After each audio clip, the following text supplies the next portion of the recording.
first of the Grand Emirate of Ruthenia. And just first thing, I want to start off by saying, holy crap, I can't top that. That pretty much. But I'm here to talk to you about something very near and dear to my heart, and that is history, specifically micronations in history, and how nations inspire other nations.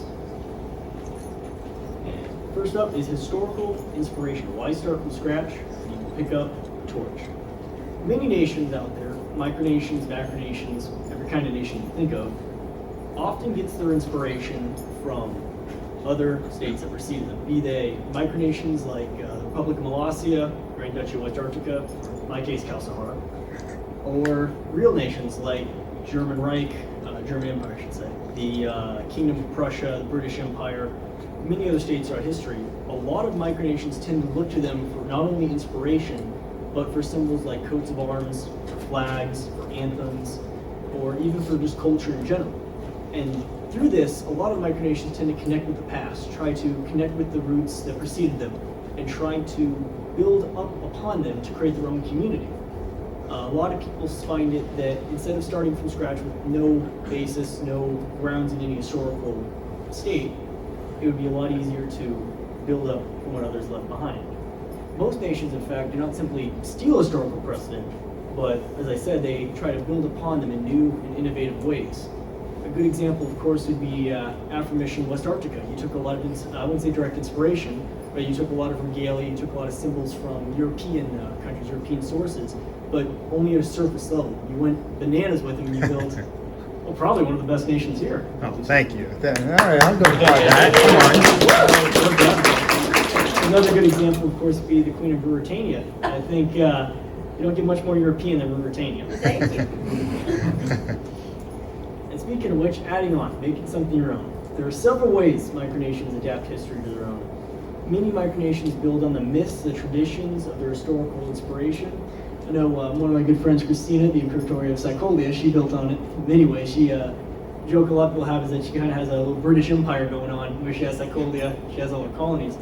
Which she took it not just on a basic level, but she's a good example because she took an idea, the mythology around the British Empire, the regalia, the history, the culture, and built upon it into something new, something great. And some micronations may also choose to adopt multiple states at once. I'm sure many of us here are looking to build their micronations, went through Wikipedia or went through other sources and said, that's a good tidbit. That's a good tidbit right there too. I'm gonna have to take it. And of course, the most common form of micronational historical precedent would be surface level inspiration. Another form of micronational inspiration comes at the surface level. This is mostly through the adaptation of general themes, titles, and leaving it at that. Choosing only to loosely associate with an historical base or utilizing several historical nations as a starting point. I speak of this personally with myself. When I formed the Grand Emirate of Ruthenia and reorganized it from my previous micronation, I looked towards several countries that have come and gone. I looked towards the Middle East, I looked towards Europe, I looked even towards Asia. And I said, what made these countries work? What traditions, what styles help build unity, help build a functioning government?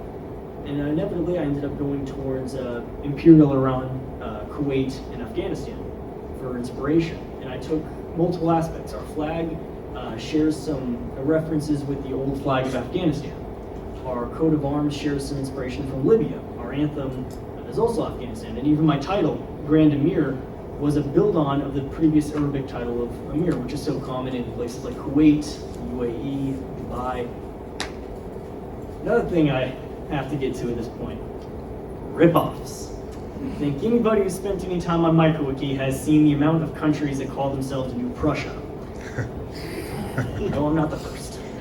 But this is the level of historical precedence I'm glad to say I don't think anybody here has fallen to or ever will.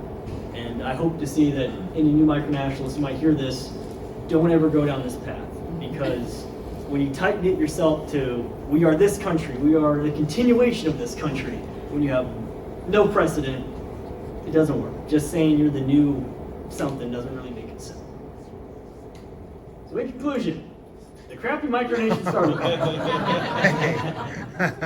The flag too simple, too complex, almost always uses a certain flag maker I know micronationalists of a certain age know.